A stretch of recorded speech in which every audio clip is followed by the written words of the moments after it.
Bonsoir mes bien-aimés. Nous sommes toujours le 9 janvier 2022. Voilà, c'est notre deuxième partage de la journée. Et il est de mon devoir de faire du marathon. Il est de mon devoir de faire du marathon. Et j'en profite. Je bénis toutes les personnes qui sont là, qui croient en Jésus-Christ et qui vivent pour notre Dieu. Notre deuxième partage, je l'ai intitulé « Il m'a parlé de reconnaissance ». Ce que je vais vous dire c'est pas une prêche, je suis pas en train de prêcher. Je suis en train de faire un témoignage. Bonsoir à ma sœur Florence Outinam. Tout à l'heure, j'étais en train de parler de toi. Dans la vidéo précédente, j'ai beaucoup de frères de la République centrafricaine. J'ai mon frère Martin Ouedraogo, j'ai un autre frère que j'ai rencontré tout à l'heure. Ils sont tous de la RCA. Donc, je sais pas, est-ce que vous connaissez? Et je bénis l'Éternel pour tous les habitants de la RCA. Que le Seigneur se souvienne de vous. Donc, j'aimerais vous faire ce témoignage d'un enseignement que le Seigneur m'a donné. C'était cette semaine. Je crois que, je sais plus exactement quand, je crois que ça doit être le jeudi ou le vendredi. Alors, toute la semaine, on va dire que je suis sortie de ma zone de confort toute la semaine. Bonsoir à Souria Gervaise qui vient de se joindre à nous. Dans toute la semaine, je suis sortie de ma zone de confort. Quand je dis que je suis sortie de ma zone de confort, j'ai abandonné mon lit. On va dire ça comme ça, tous les 2 jours, j'avais abandonné mon lit et je dormais sur le sofa. Et j'ai remarqué que quand je dormais sur le sofa, mon esprit était très éveillé. Quand je dis sur le sofa, c'est le canapé. C'est le fauteuil, voilà. Donc, mon esprit était très éveillé. On va dire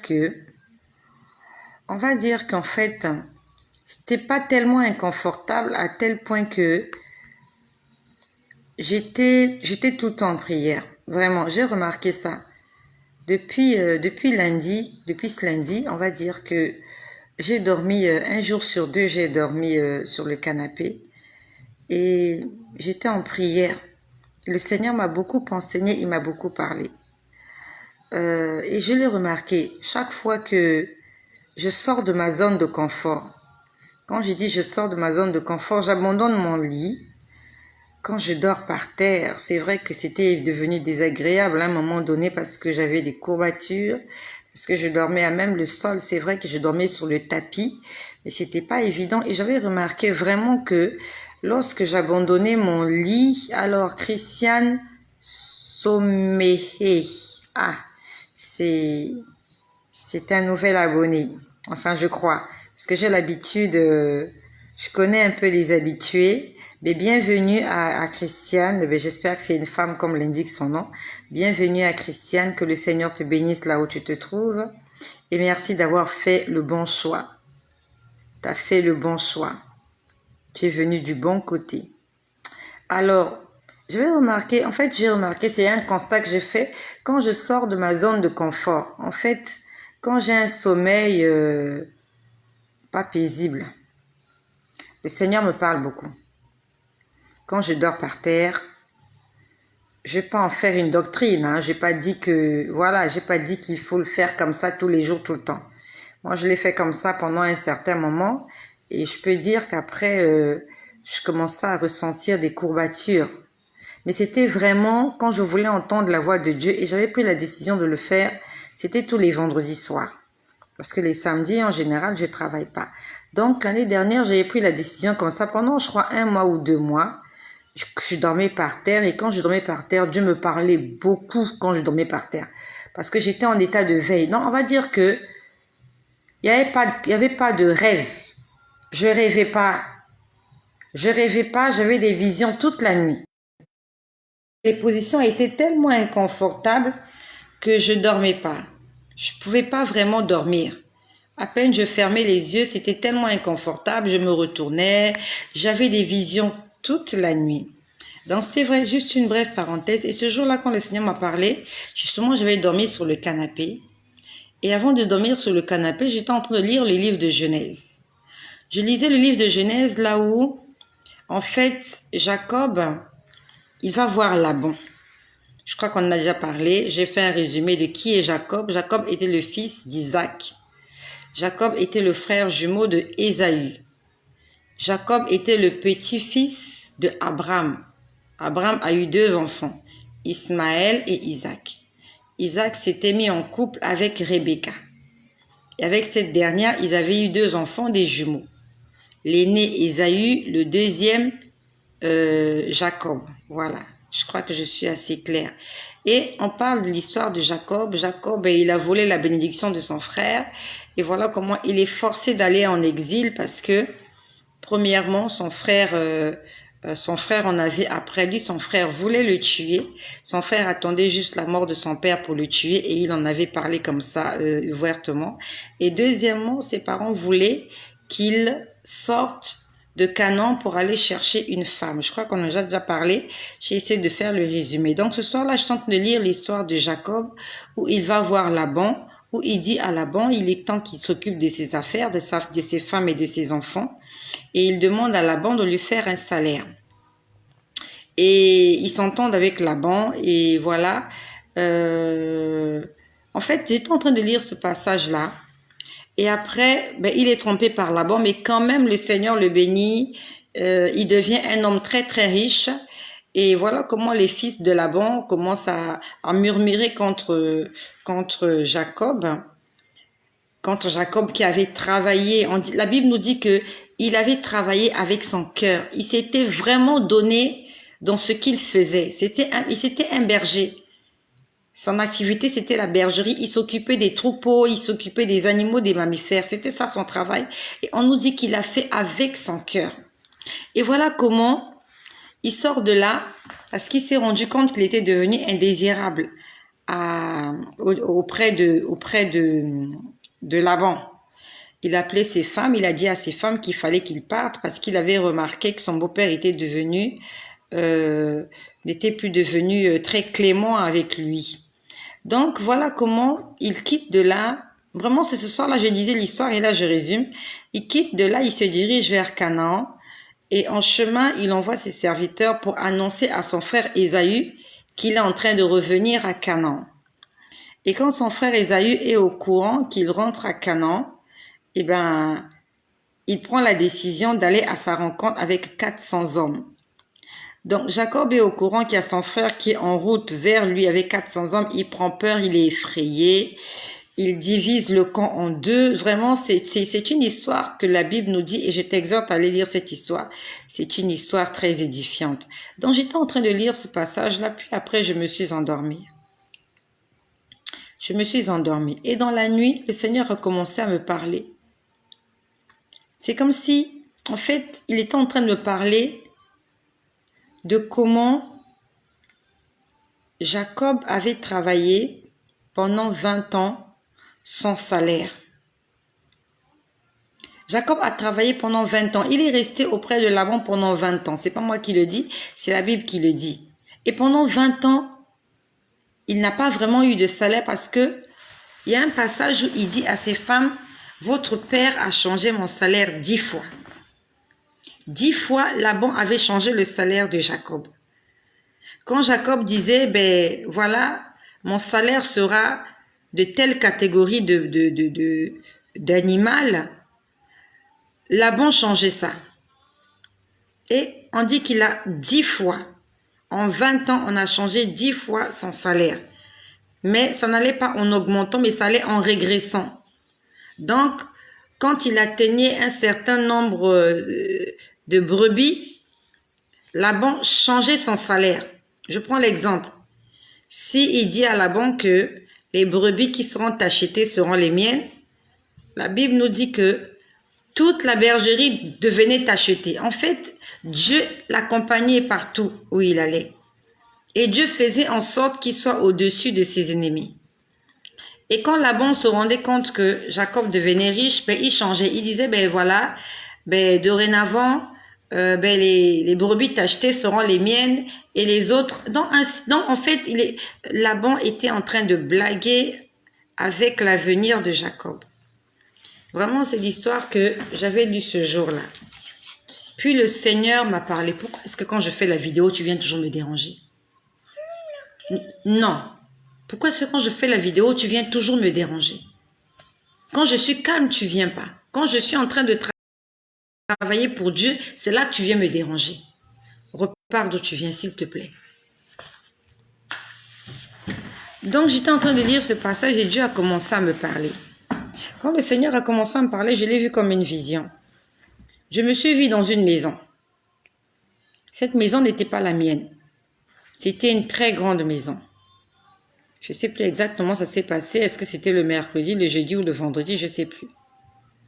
J'ai vu une grande maison, une grande maison, une grande bâtisse, une grande villa. Et j'étais à l'intérieur de cette maison. Donc je sais pas à qui appartenait cette maison, mais apparemment c'était pas la mienne. Et j'étais là debout, je me voyais debout dans cette maison, et on est venu déposer des choses à côté de moi. C'était comme des présents, c'était comme des cadeaux. Je pouvais pas bien les voir parce qu'ils étaient un peu flous, ils n'étaient pas très clairs. Donc on est venu déposer ces choses-là à côté de moi et vraiment c'était insignifiant. Comparé à la grande maison et par rapport à ce qu'on était venu déposer à mes côtés, c'est comme si c'était ma récompense. C'est comme si c'était mon salaire. Mais je trouvais ça vraiment insignifiant par rapport à la maison dans laquelle j'étais. Je ne sais pas comment je peux expliquer, mais vraiment j'essaie de l'expliquer avec les termes les plus faciles, les plus compréhensibles, voilà. Donc quand je vois cette image, c'est comme si Dieu est en train de m'enseigner l'histoire de Jacob. Vraiment, quand il y a certains moments où je vois des choses, j'ai une compréhension très élargie.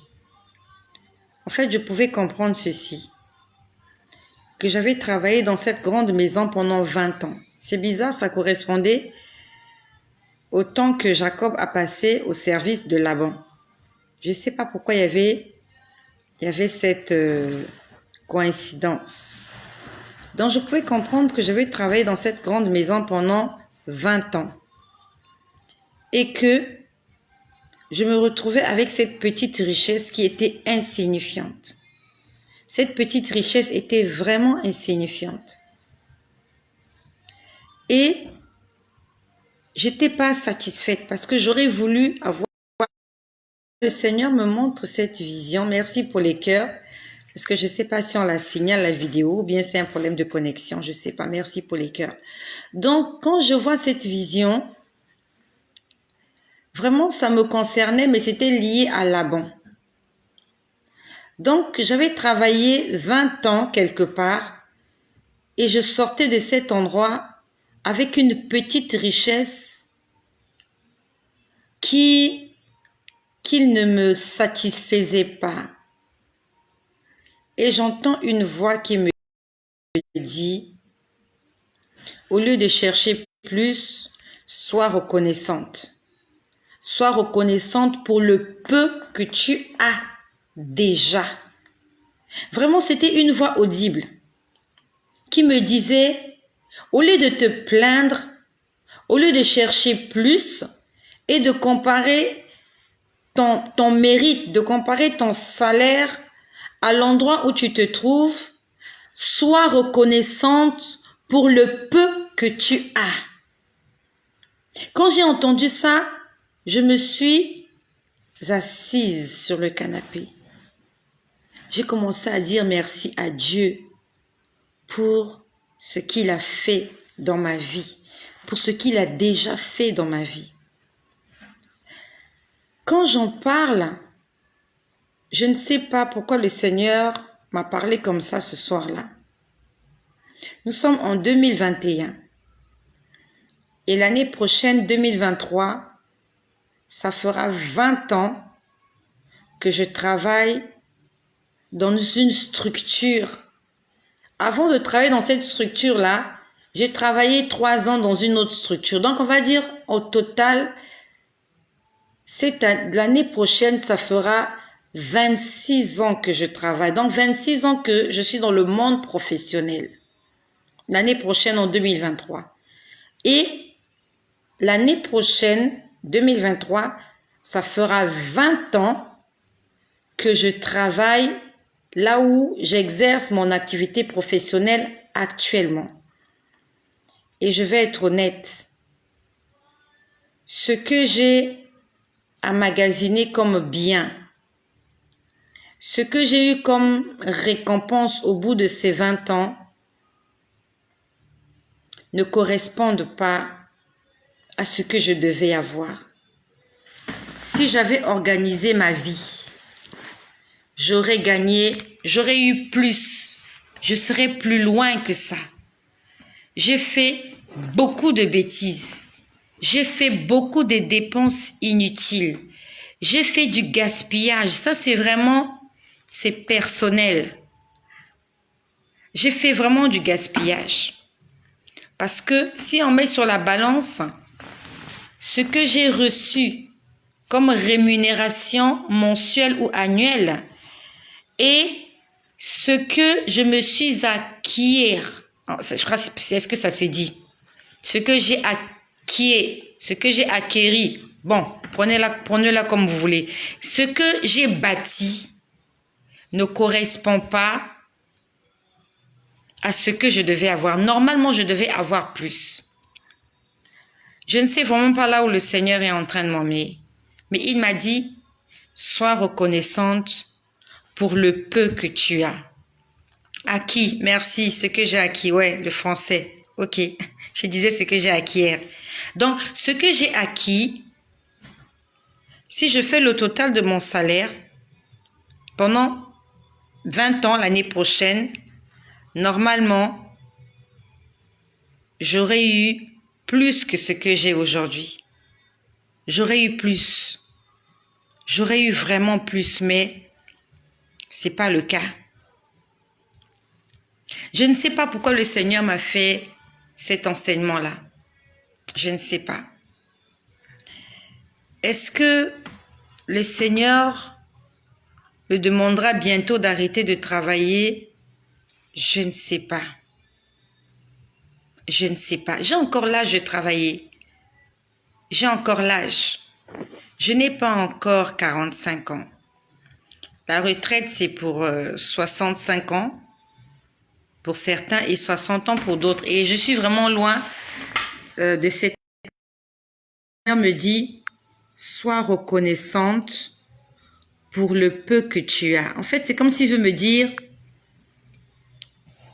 n'attends pas d'avoir beaucoup pour être reconnaissante. Je ne sais vraiment pas là où Dieu m'amène. Je ne sais pas, mais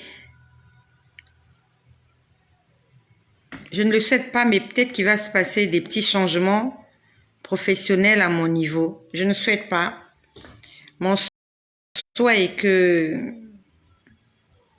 s'il n'y ait pas de changement professionnel, quand je dis des changements professionnels, ben, j'ai pas envie de m'étaler là-dessus. Mais je sais vraiment pas là où le Seigneur m'amène. En fait, pourquoi je fais ce partage? C'est que vous avez raison, j'ai vécu ça après avoir travaillé 10 ans dans une ONG internationale. Ça a été frustrant. Tout ça m'a rapproché de Dieu. Amen, amen, amen. Mon frère dit merci.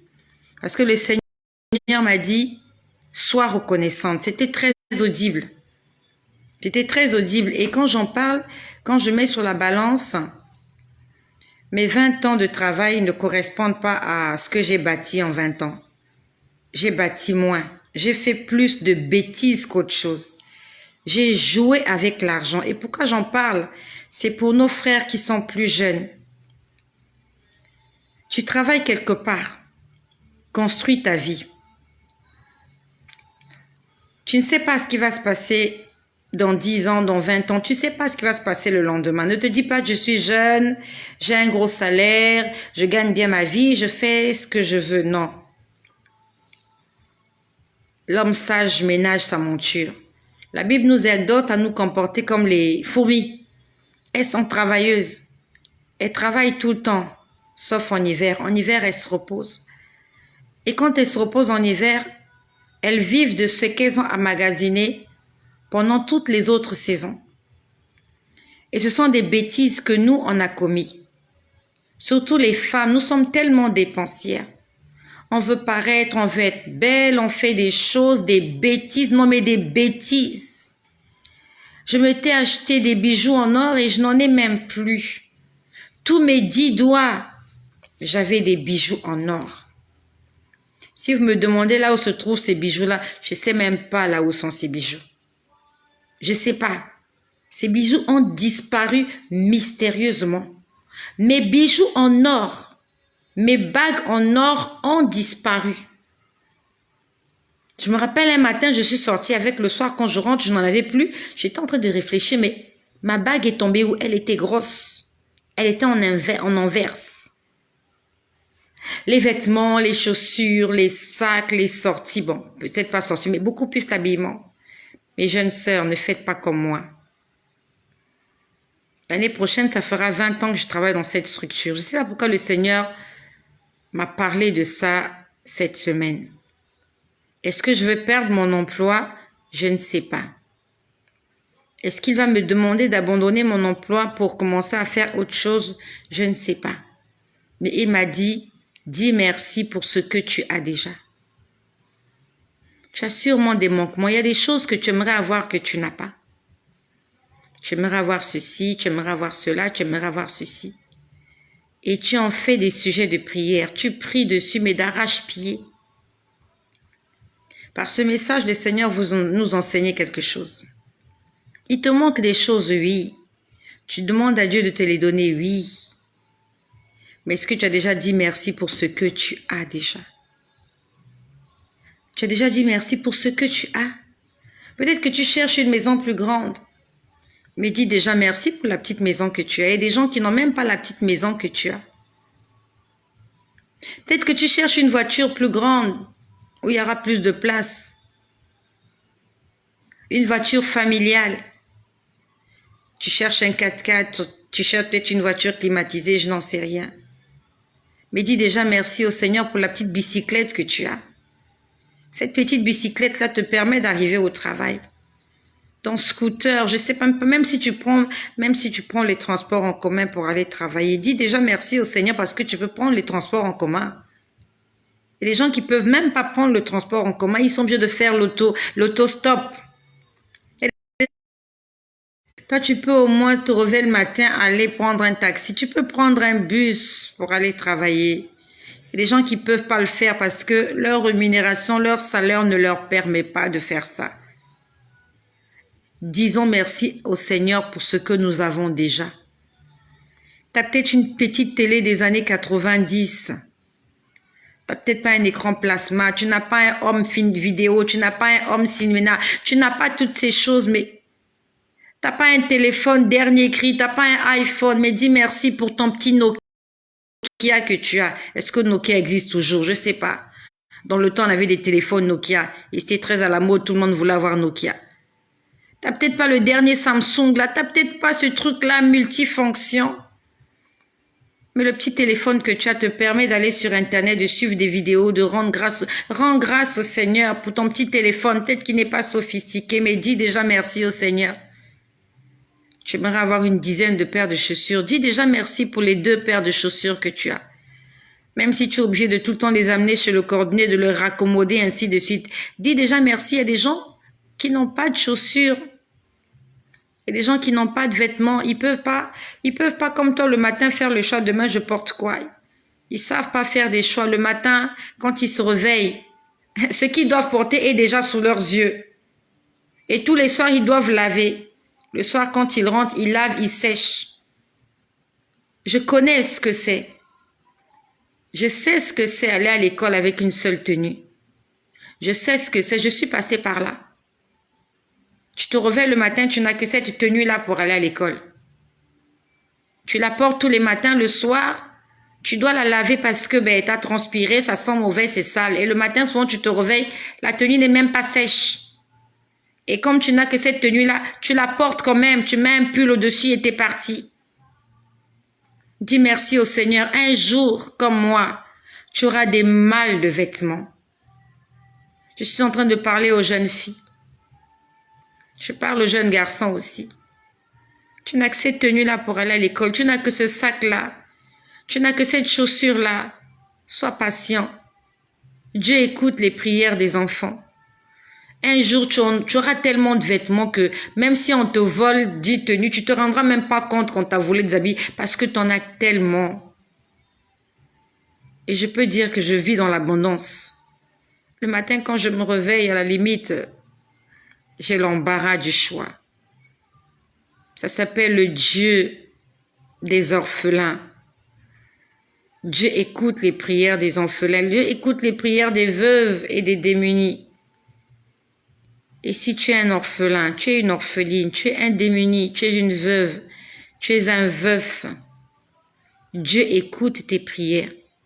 Ce n'est pas la peine de t'apitoyer sur ton sort, de dire non, mais j'aurais dû avoir ceci, comme je n'ai pas ceci, je suis malheureux. Non. Dans le livre de 1 Thessaloniciens au chapitre 5, on nous dit « Soyez toujours joyeux, priez sans cesse. Exprimez votre reconnaissance en toutes circonstances. » Exprimez votre reconnaissance en toutes circonstances. Donc, que tu aies, que tu n'aies pas, sois reconnaissant. Et ils complètent, ils disent, car c'est la volonté de Dieu pour vous en Christ, que nous soyons reconnaissants. Peut-être comme moi, tu n'as pas les enfants les plus sages de la terre. Tu n'as pas les enfants les plus obéissants de la terre. Tu n'as pas l'homme le plus riche, le plus beau, le plus grand, le plus soft de la terre. Mais il y a des gens qui aimeraient juste avoir cet enfant-là que tu n'as pas envie de voir. Il y a des gens qui aimeraient juste qu'on leur donne ce petit garçon têtu là que tu supportes pas. Il y a des gens qui aimeraient ça. Et il y a même des gens qui ont des enfants qui aimeraient être à ta place, toi qui n'as pas d'enfant, parce qu'ils ont tellement de bruit chez eux. Les gens comme ça, ils sont schizophrènes, ils supportent pas le bruit. Ils sont en train de regretter, ils se disent, mais pourquoi j'ai des enfants? J'aurais dû ne pas en avoir parce que le bruit là, je ne le supporte pas. Toi, aujourd'hui, tu cherches des enfants, il y a des femmes qui n'aimeraient, qui en jettent à la poubelle. Elles jettent des enfants à la poubelle parce qu'elles n'en veulent pas.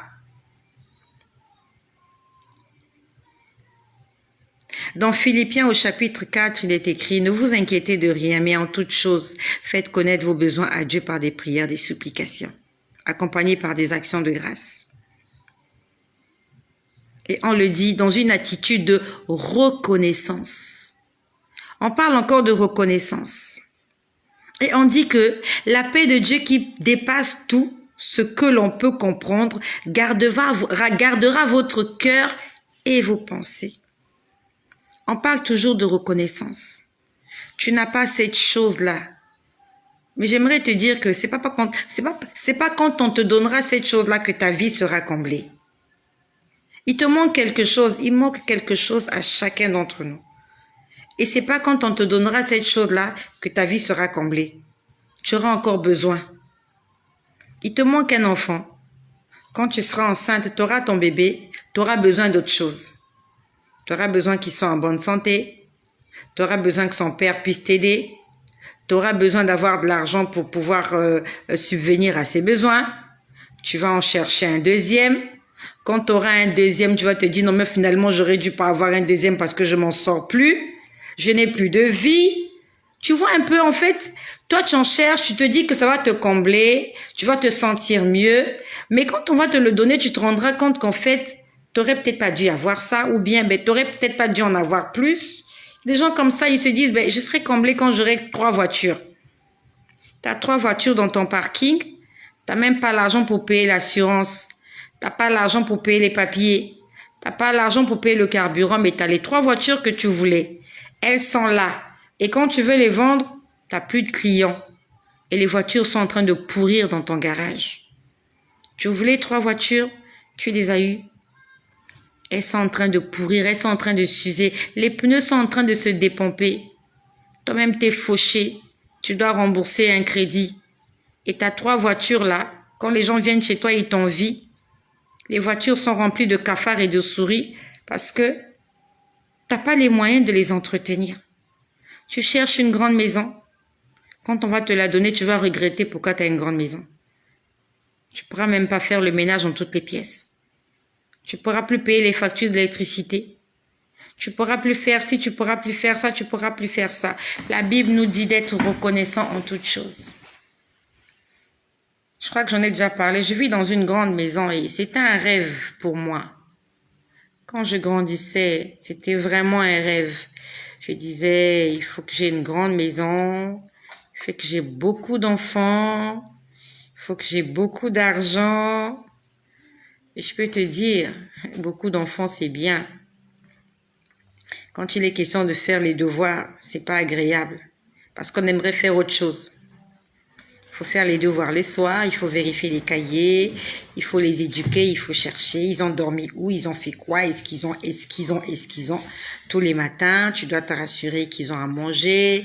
Non mais, chercher une grande maison, j'ai la grande maison que je voulais.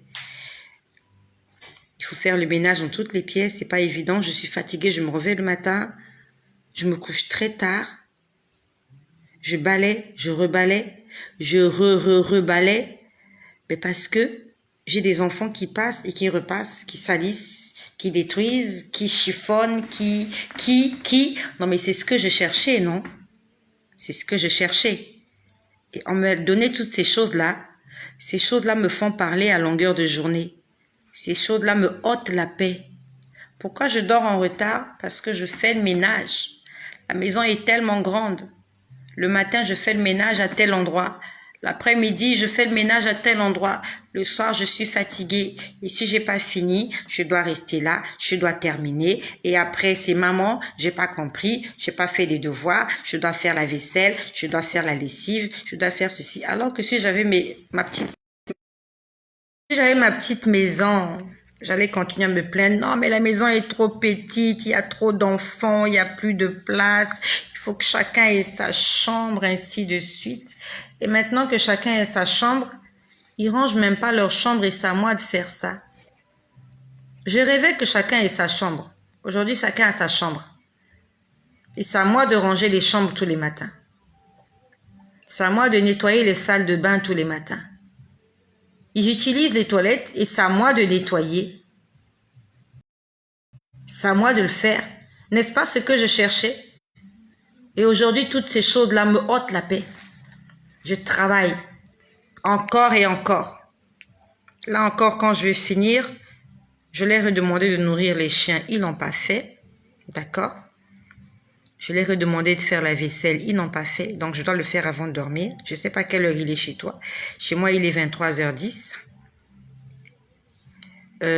J'ai des vêtements à étaler. Je leur ai demandé de le faire. Ils n'ont pas fait. J'ai la lessive à faire. Ils n'ont pas fait. J'ai des vêtements que je dois préparer pour demain pour ceux qui vont partir à l'école. Vous voyez tout ça? Toi qui cherches d'avoir des enfants. C'est bien, c'est pas mauvais. Mais je peux te dire qu'il y a un prix à payer pour tout ça. Dans le livre de Luc, au chapitre 2, on nous parle de la multiplication des pains. Jésus, il est sorti un matin, il est parti prêcher. Et cette foule était nombreuse et ils ont erré comme ça dans le désert pendant longtemps. Et le Seigneur ne voulait pas les renvoyer affamés et fatigués. Il demande aux disciples de leur donner à manger, mais il n'y avait pas à manger pour tout le monde. On dit qu'il y avait 5000 hommes sans compter les femmes et les enfants. Il n'y avait que 5 pains et 2 poissons. On dit ensuite, il prit le pain et après avoir remercié Dieu. Remercier Dieu, c'est la gratitude, la reconnaissance. Il n'y avait pas assez à manger pour tout le monde. Mais il a l'audace de prendre 5 pains et 2 poissons. Et qu'est-ce qu'on dit? On dit, il a d'abord prié, il a remercié Dieu. Il n'a pas commencé à réfléchir, mais comment on va les nourrir, ça va suffire comment on fera. On dit juste qu'il a remercié Dieu. Il a rendu grâce. Et quand il a fini de rendre grâce, Dieu a multiplié. Tu veux que Dieu multiplie? Commence à rendre grâce pour le peu que tu as entre les mains. C'est ce que le Seigneur m'a dit ce jour-là. Je ne sais pas là où le Seigneur m'amène. Je ne connais pas mon lendemain. Je sais juste que je dois lui faire confiance. Je sais qu'il a des projets de paix et de bonheur pour moi. Même si à un moment donné, je me suis égarée. Je me suis égarée. Là où je suis, ce n'est pas là où Dieu aurait voulu que je sois. Parce qu'il y a des choix personnels que j'ai faits dans la vie. Et le Seigneur est en train d'utiliser ces mauvais choix personnels pour essayer d'arranger. Il essaye d'arranger. L'homme que j'aurais dû épouser, je ne l'ai pas épousé. Je n'ai pas épousé l'homme de ma vie. Je sais que vous allez faire des commentaires. Faites des commentaires. Je sais de quoi je parle. Le Seigneur a réservé quelqu'un pour chaque personne. Mais la plupart du temps, on épouse la mauvaise personne. La Bible nous dit, c'est la bénédiction de l'Éternel qui enrichit. Et elle ne se fait suivre d'aucun chagrin. Ça veut dire que quand tu es dans la providence de Dieu, quand ce que tu as, c'est Dieu qui te l'a donné, tu ne te plains pas. Tu n'es pas malheureux. Mais quand tu commences à être malheureux, quand tu commences à te plaindre, il faut te poser des questions. Est-ce que tu es au bon endroit, avec la bonne personne? Et nous sommes comme ça des milliards d'êtres humains sur Terre. On ne s'est pas marié avec la bonne personne. Dieu voulait que tu te retrouves, je ne sais pas où, que tu te maries avec je ne sais pas qui. Mais quand Dieu t'a dit que non, c'était ton mari, c'était ta femme, tu l'as regardé physiquement, tu as dit non, mais ce n'est pas mon choix. Ce n'est pas mon genre d'homme, ça. Ce n'est pas mon genre de femme. Non, mais ce n'est pas ma catégorie. Moi, il faut un Richard. Moi, je ne peux pas épouser un homme qui est petit de taille. Moi, je ne peux pas épouser un homme qui est chauve. Moi, je ne peux pas épouser une femme maigre. Et voilà comment tu te retrouves avec la mauvaise personne. Et nous sommes nombreux comme ça. On a fait des mauvais choix. Après, on a essayé de raccommoder les morceaux.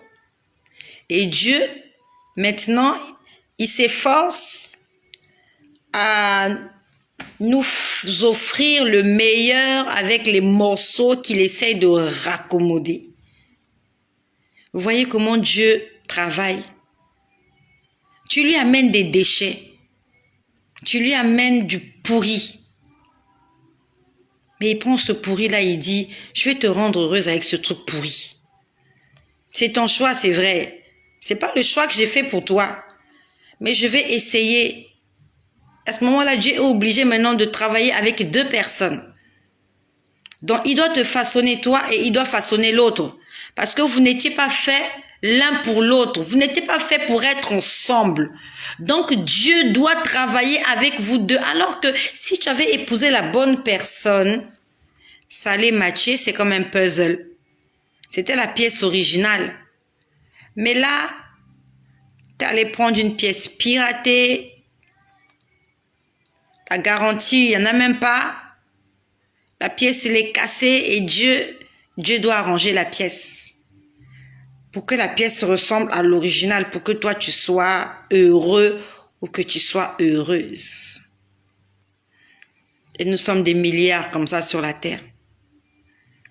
Nous avons regretté nos choix, nous avons regretté nos décisions, nous avons regretté notre incrédulité.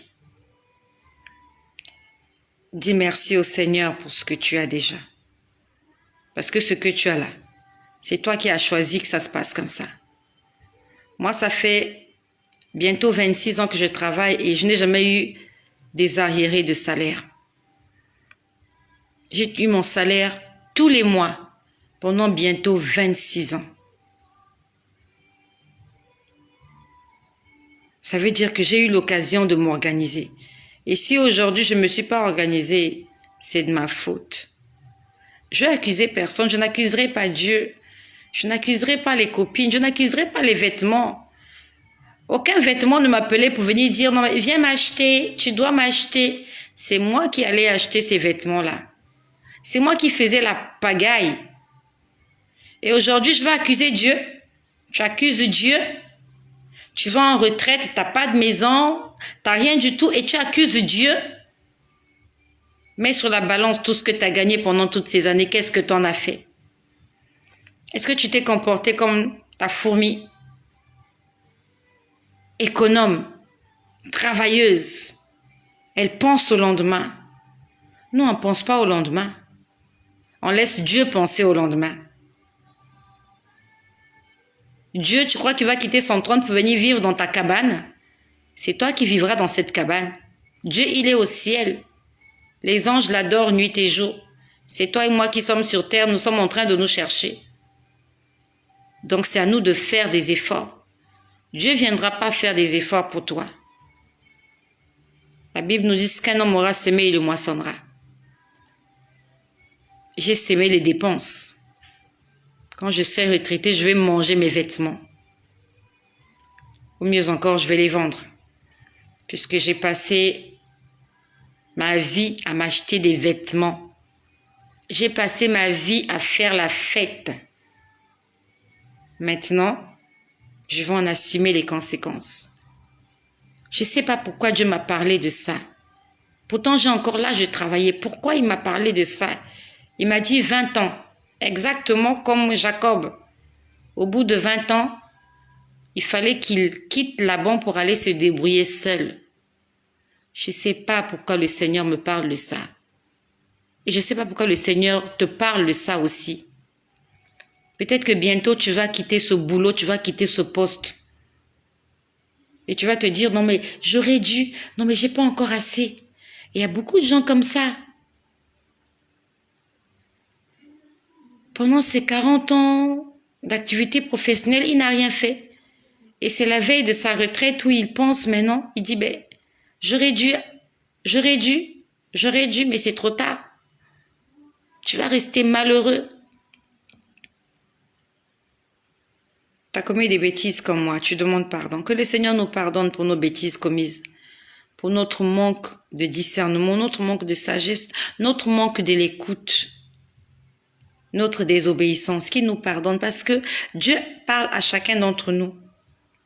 Mais c'est nous qui ne voulons pas écouter. Même quand tu dépenses, il y a une petite voix qui te dit ne dépense pas. Est-ce que tu as besoin de ça? Fais des économies. Achète une parcelle de terrain, commence à construire une maison, commence à épargner, commence à acheter une maison, commence à faire ceci. On ne veut pas écouter cette voix. C'est la voix du Sauveur qui te dit attention, dans 10 ans tu vas regretter, dans 20 ans tu vas regretter. Il y en a nombreux comme ça, ils regrettent aujourd'hui. Oh mais j'aurais dû. C'est pas grave, mais tu peux plus arranger, c'est fini, c'est passé. On peut plus mettre une pause. Comme je me rappelle dans le temps avec les cassettes vidéo. Avec les cassettes vidéo, dans le temps, ça n'existe plus les cassettes vidéo. Tu suis un film, tu mets pause. Tu mets pause. Tu mets pause parce que tu dois aller faire quelque chose et quand tu viens venir, tu vas continuer. Avec la vie, il n'y a pas de pause. Tu as fait la bêtise, ben, tu continues, tu assumes, on continue. Tu es tombé, ben, tu te relèves et tu continues ton chemin. Mais entre-temps, quand tu es tombé, ben, tu as eu une égratignure. Entre-temps, quand tu es tombé, tu as eu une entorse. Entre-temps, quand tu es tombé, tu as eu une fracture. Et elle est visible. Et chaque fois que tu verras la cicatrice, tu vas te rappeler de la chute. Mais il faut que tu avances. Soyons reconnaissants. Je ne sais pas qu'est-ce qui te manque. Le Seigneur m'a appris à ne plus faire attention au matériel. Et Dieu merci. Il est vrai que j'ai encore envie de m'acheter une voiture de... Comment je peux dire ça? J'ai envie de m'acheter une voiture de dépannage parce que j'aime pas avoir des problèmes de transport. Vous voyez, vous réveillez un matin, la voiture ne démarre pas, vous commencez à réfléchir. J'aime pas trop ce genre de manœuvre-là. C'est vrai, actuellement, je pense à m'acheter... En temps, j'avais 2 voitures. voiture, j'ai vendu l'autre. Actuellement, j'ai une voiture. Et je pense à m'acheter une autre parce que je n'aime pas les tracasseries de voiture en panne, ainsi de suite. Elle est mobilisée pendant 2, 3, 4, 5 jours. Je n'aime pas trop ça. Mais à part ça, vraiment, surtout les vêtements, je m'achète plus les vêtements. Vraiment, le Seigneur m'a enseigné à ne plus être dépensière. J'achète le strict minimum. J'achète ce qui est important, ce qui est essentiel. Quand quelque chose n'est pas essentiel, je ne l'achète pas. Mais vraiment, le Seigneur a pris du temps pour m'enseigner ça. Il a vraiment pris du temps. Et je sais que nous sommes nombreuses comme ça. On a du mal à se contenter de l'essentiel. Il y a des vêtements que j'ai, ça fait plus de 20 ans que je les ai.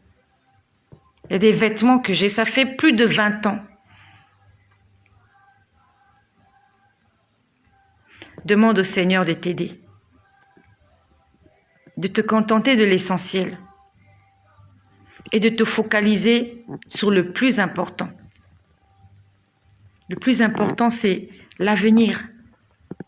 Le plus important, c'est le lendemain. Le plus important, c'est l'inconnu. On ne connaît pas le lendemain.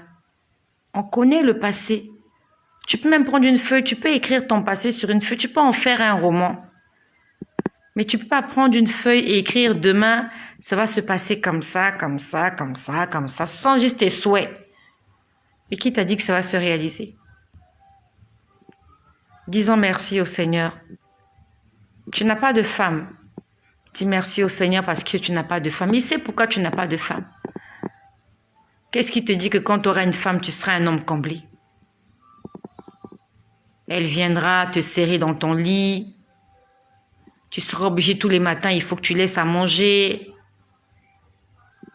Elle viendra quand elle sera malade, il faut que tu t'en occupes. Non seulement elle, après il faut que tu t'occupes de ses parents. Après tu dois recevoir ses frères et ses sœurs à la maison. Après, c'est la grand-mère qui viendra passer le week-end chez vous. Après tu vas te dire, mais dans quelle famille je me suis mise, c'est quoi cette famille-là?